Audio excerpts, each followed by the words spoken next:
Taylor Swift, Facade Failure. Hello, I'm H.G. Tudor. Certain narcissists operate a facade. This is what is presented to the outside world. It enables the narcissist to appear acceptable to the vast majority of individuals. Their devaluing behaviour primarily left for certain individuals behind closed doors or away from public gaze. There's always somebody that suffers in relation to a narcissist. Usually, it's the long-suffering intimate partner primary source who, behind closed doors, is treated to a full range of unpleasant behaviours as part of the sustained devaluation. But it can also be a scapegoated employee, a picked-up-on member of the family, a friend that's ostracised. Often, those individuals' voices are never heard. The facade is so powerful that they are invariably seen as the problem. That, well, John's always been all right with us, means that other people think that the person who is that victim of the narcissist is actually the problem, and that they've caused trouble for themselves, hence why they've been treated in the way that they have. Invariably, they will have been smeared at an earlier juncture by the narcissist, which gives plausibility to the narcissist's claim that the other person is the troublemaker and the narcissist is not. In some instances, the narcissist may be particularly powerful, wealthy, and famous, and therefore they are able to ensure the silence of these dissenting voices, often utilising fear to keep people in check. Fear of being drummed out of an industry, of never working again, of losing their job, of not being paid. Fear of legal action. In some instances, legal action is used to shut people up. Non-disclosure agreements are signed. Injunctions are obtained. All of this is done to ensure that that facade is kept as intact as possible. Greater narcissists utilise the facade in a way which enables them to be seen as a brilliant individual, not necessarily kind and caring, although sometimes that is part of it, but more of a likeable image, that they are a fantastic performer, a brilliant statesman, and that they deserve admiration and respect, that they do the right thing even in difficult circumstances. And therefore, millions of people admire the individual concerned, support them, look up to them, whatever it might be. With other facades, generally used by mid-range narcissists, this is more at a localized level. Some may be internationally known, but less so. And it's therefore a facade that's presented to friends and family, to colleagues, to neighbours. One of perhaps being a God-fearing, church-attending pillar of the community, or someone who's always ready to lend a hand to any neighbour in need, somebody who's seen as a stand-up guy, who's always happy to help out if somebody needs some assistance, a kind and considerate person who always looks after her children. There are differing facades that are operated. A rough diamond who essentially his heart is in the right place but just suffers from bad press from time to time. An individual who is really good at what they do, and at the end of the day, if that means that you're envious of that, well, so be it, but they can't deal with your problem, it's your issue. Differing facades, kindness, superiority, and so forth. With mid-range narcissists, you're more likely to see the facade crack in instances, see the occasional fracture, where it comes under pressure from the need to control, and ultimately that need for control is superior and holds out. Therefore, you might see the mid-range narcissist suddenly have a meltdown in a public situation, causing people to think, goodness me, what got onto them? Their need for control in the ignited fury is so great, the facade management can no longer keep it in check. So, for instance, you might witness somebody having a meltdown at a dinner party, and ordinarily they were known for being a lovely person. They suddenly lose it at their spouse and lash out at some of the guests. The fury was too strong for the facade management.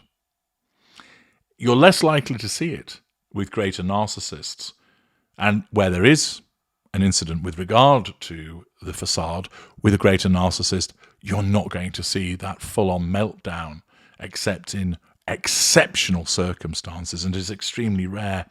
More likely, you're going to see a slight glitch in the facade, a momentary aberration, if you will. And this proved to be the case just recently at the Grammys in relation to Taylor Swift. As I've explained to you before, Taylor Swift is a greater narcissist. She knows what she is and finds it amusing when people call her that. She's well aware that she needs to control people, that she needs the attention. She probably doesn't call it fuel, but she recognizes that she needs that validation. She likes to play games, hence why she always writes songs about her former beaus that she's cast to one side.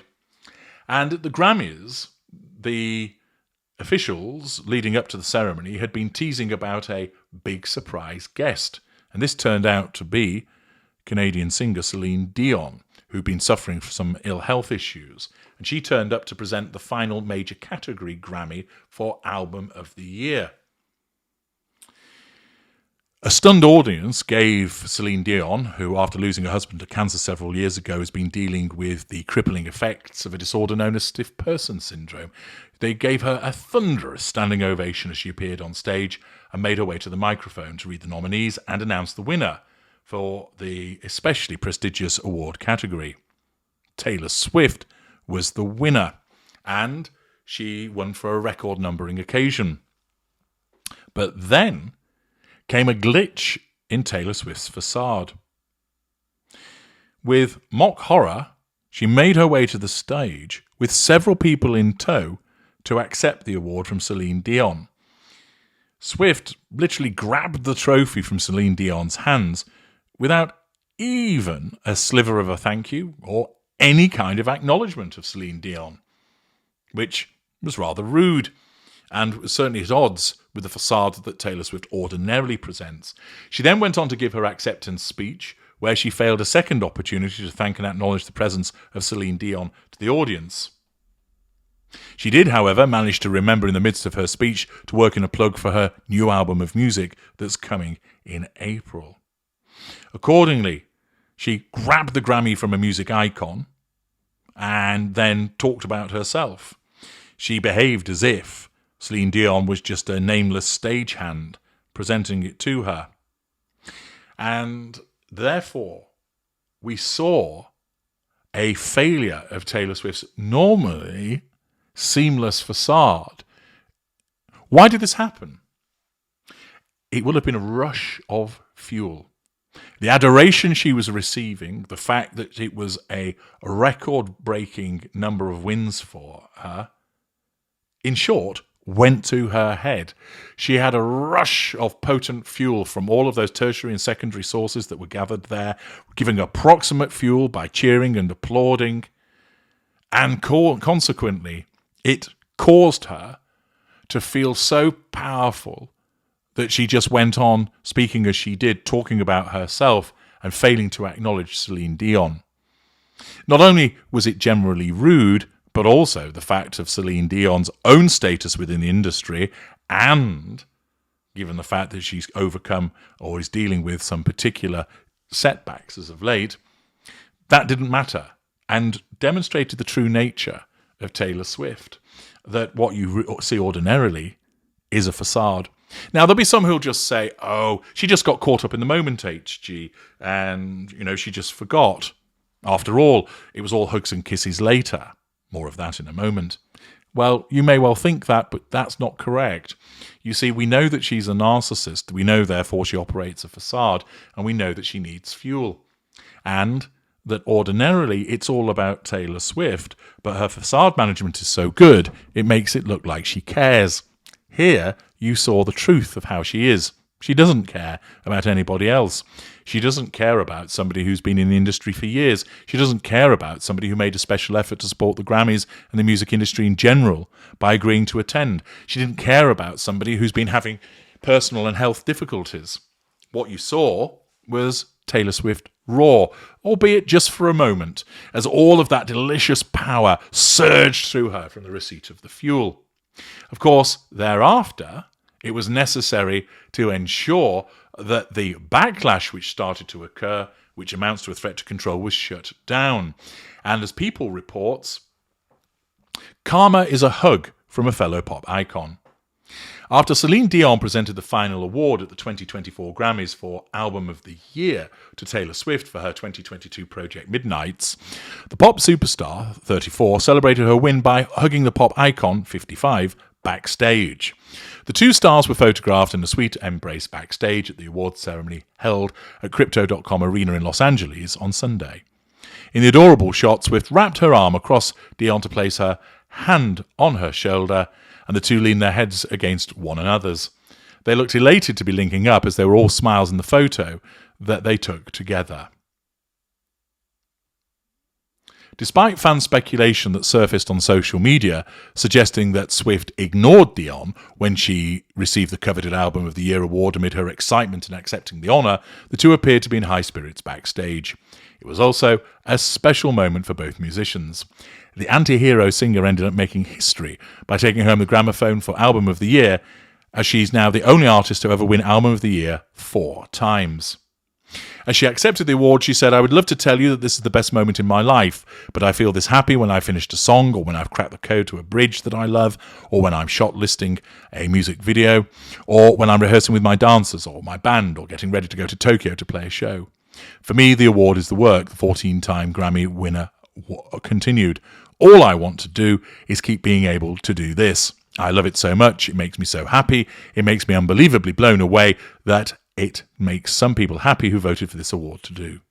All I want to do is keep doing this. So thank you very much for giving me the opportunity to do what I love so much." Accordingly, the Facade soon came back, and probably as a consequence of advice that she was receiving and the fact that her advisors will have told her, "You're getting some kickback on social media because you appear to have ignored Celine Dion," this caused the necessity of a photo opportunity showing the two of them together. The photo itself certainly seems it's more about Taylor Swift clinging onto Celine Dion rather than the other way around, and it certainly looks rather staged to me, which, of course, it is. It's all part about nullifying that threat to control posed by that momentary breach of her facade management.